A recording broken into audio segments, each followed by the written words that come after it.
Hello and welcome to Ragvik. My name is Weston and I've been playing Skyrim pretty much since the day that it came out. I first played it on PS3 and then again on Xbox when it came out for Special Edition, and that's where I discovered the joys of modding. Now what I loved about Skyrim was the freedom that it gave you to make your own game, make your own story, make your own choices, on top of the really deep world building that it gave you, and diverse NPCs and diverse map that it gave you to make those stories. And the power of mods only took those capabilities further, to the point where truly everyone's game is their own. I recently followed a video, which I will link in the description below, that acted as a tutorial for how to download a bunch of mods to basically overhaul Skyrim's combat to be more like Elden Ring's combat. Which it's not a secret that Skyrim definitely needs some kind of combat update. The vanilla combat system is one of the most dull combat systems I've ever played in a game. It is 90% just swing your sword till the other guy falls down or you fall down. So after I downloaded and installed the mods and tested it out, I was very pleased with the results, and actually ended up making a video just to send to my buddy, just to show him what my game looked like, because I was really excited about it.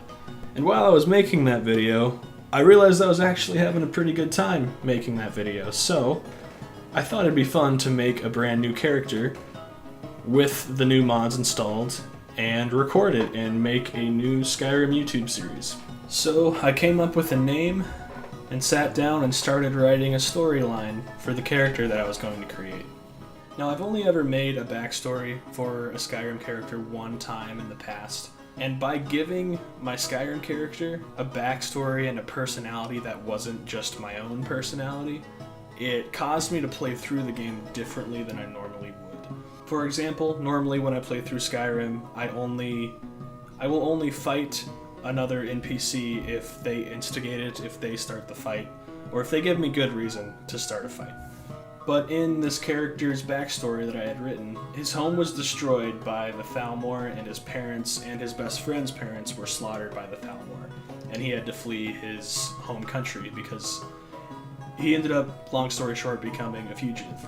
So he hated the Thalmor. So in Skyrim, anytime I passed one of those group of Thalmor, I wrote it into the story that my character became so filled with rage that he had to kill all of the Thalmor that were walking past him.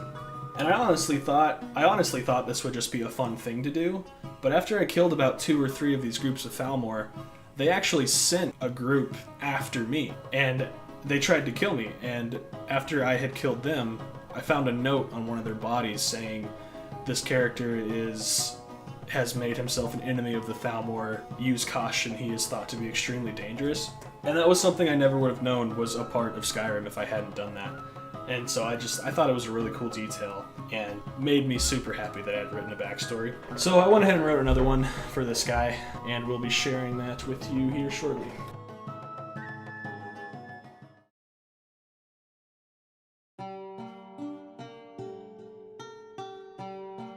The story of Ragvik. In the late Merethic era, the continent of Atmora was undergoing a violent civil war. The specifics of this war are mostly unknown, but this war is what first prompted the migration of men to the great province of Skyrim. The legendary Ysgramor gathered those who wished to leave and set sail. They landed on the northern tip of Skyrim's Broken Cape. It was here that they established the great city of Saarthal. Skyrim was home to the Snow Elves at this time. They appeared friendly at first, but before long began to see the large numbers of men as a threat. One night, the Snow Elves invaded the city of Saarthal and slaughtered its inhabitants. The city was burned to the ground. This event became known as the Night of Tears. Ysgramor and his 2 sons, Yingol and Yolgar, were the only known survivors. They fled back to their homeland to find that it was now peaceful. They told stories of their adventures, and this inspired the hearts of the Atmorans. Eventually, an army was raised, known today as the 500 Companions. Led by Ysgramor, the Companions sailed back to Skyrim, retook Saarthal, and waged a genocidal war against the Snow Elves. Man went on to establish the First Empire. The Snow Elves that remained fled underground and sought refuge with the Dwemer. Due to the ingestion of toxic plants from Blackreach, the Snow Elves began to devolve into the twisted, blind creatures we know today as the Falmer. They became slaves to the drummer. I've adored this story ever since my father first told it to me at a young age. I idolize Ysgramor and hope to attain that level of glory for myself someday. Of course, Mother always insisted I remain a simple farmhand. If you seek trouble, you'll find it, and it's only a matter of time before you find more than you can handle, is what she always used to say. Fortunately, my father showed me some of the fighting techniques he learned from his training with the Imperial Army. He argued that I would need to know how to defend myself in case trouble found me on its own. My father was a very skilled fighter, and I learned a lot from him. My childhood friend Eric had a similar ambition to my own. He wanted to become an established mercenary, but his father also advised against seeking dangers. Still, we would sneak away from our home village of Rorikstead on make-believe adventures to slay neighboring skeevers and foxes. As we got older, our pretend adventures turned into training sessions. We sparred as often as we could, working on the skills my father had taught me, which I then taught to Eric. Eric began to surpass me, which he noticed and got cocky. He started calling himself Eric the Slayer. I thought that was silly, so I only addressed him by that title mockingly. One day, on our way back from training, we heard a loud crash and screaming. We sprinted to the village to find an enraged giant at the perimeter. He was one of the largest and meanest looking giants I've ever seen. As we made it over the hill, I could see the giant pulling his club from the debris of a smashed house. My house. My heart stopped as I realized whose scream I had just heard. "Mother," I screamed at the top of my lungs. Suddenly my father burst out of the debris with his sword in his hand. There was blood spattered all over his face and tunic. I've never seen that expression on his face before. It was fiery rage on top of grief and fear. Pure fury. He rushed the monster, swiftly sidestepping the giant's first swing. As he approached the left foot, he quickly rounded to the beast's backside, slicing its left ankle. The giant instantly collapsed onto his left knee. My father then rushed between its legs and thrust his sword upward towards the monster's chest, but it stopped with a thud. He struck a rib. In a flash, the giant grabbed my father like he was some common rodent and smashed him into the dirt, shaking the entire village. I froze. I'm not even sure if I was still breathing. My mind just broke at what I had just witnessed. It was like I was in a nightmare and was waiting to be woken up. While I was dazed, Eric was closing in on the beast. When he was about 10 meters away, a guard put an arrow in the giant's right eye. It reared back in pain and roared before collapsing to all fours.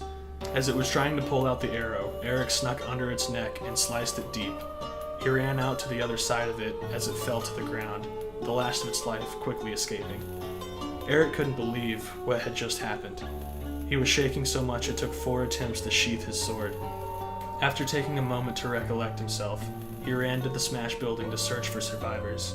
By the time he came out of the building, I was standing over my father's remains, if you can even call it that. He landed on a rock in his upper body. It was bloody and horrific. I needn't say more. Eric joined me. He put his arm on my shoulder, but he didn't say anything. I knew exactly what that meant. He didn't find my mother alive. I couldn't do anything but weep. Eric earned his title that day, though he was much more modest about it after what we had gone through.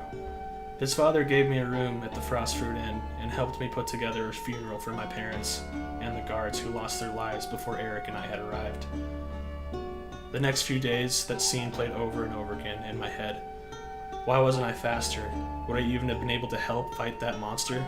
Why was that giant attacking at all? Are my parents dead because that dumb oaf was searching for food? The one thing that was clear is that I have never felt so utterly powerless. That was when I started dreaming about the power of magic. My father never liked the idea of magic. Magic was the only thing I could think of that could have made that terrible day go differently. Over the next few months, I distracted myself by trying to learn some simple destruction spells.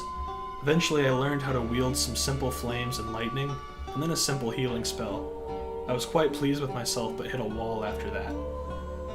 Eric's father took notice and told me about the College of Winterhold, a place where aspiring mages go to learn the arcane. I was really excited about the idea, but didn't want to leave Eric behind. We had always dreamt of going on big adventures together. To start mine without him, after him and his father had done so much for me, just didn't feel right. However, Eric assured me that he would be alright. "I'll keep practicing my sword skills while you're gone. There will be plenty of adventures to go on when you get back, and maybe you can teach me a fancy spell or two. I am truly grateful for everything you and your father have done for me," I said. "Maybe I can learn an illusion spell to convince your father that being a mercenary is a great idea." "Don't leave the college until you have learned that spell," Eric joked. And with that, I strapped my sword to my back, hugged my childhood friend goodbye, and was on my way. By choosing to learn magic, I may not be able to attain the same level of glory as Ysgramor, but I will be better able to protect myself and those I care about. I think that's a better bargain.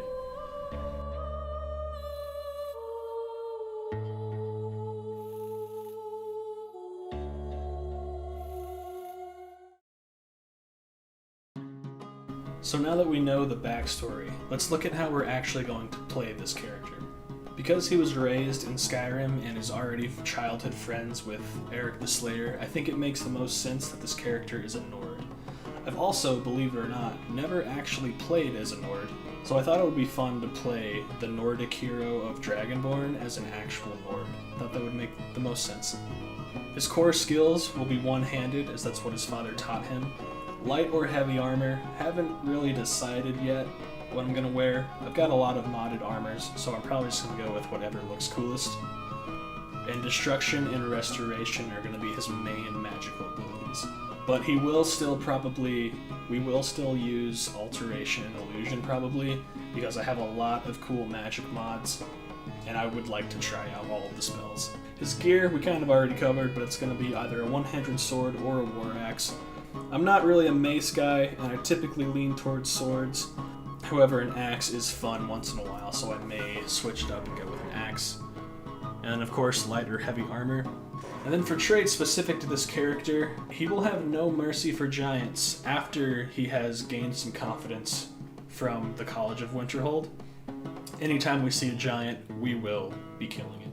He also hates the Falmer. This probably won't really change how I play the game much. It's more of a mental thing. Probably just gonna get angry and sneer at Falmer when I kill them. It'll be fun. And not fond of elves. I have no idea how that's going to affect the gameplay. It might not affect it at all. I just know he's a Nord. Nords are kind of racist. He likes Ysgramor, and Ysgramor had a bad run in with some elves, so at the very least, if the game gives us an option to be rude to an elf, we are going to take it. And with that, I think we are finally ready to get started. So if you enjoyed this video and you give it a like, that would be much appreciated. And click the card on screen now to see episode 1.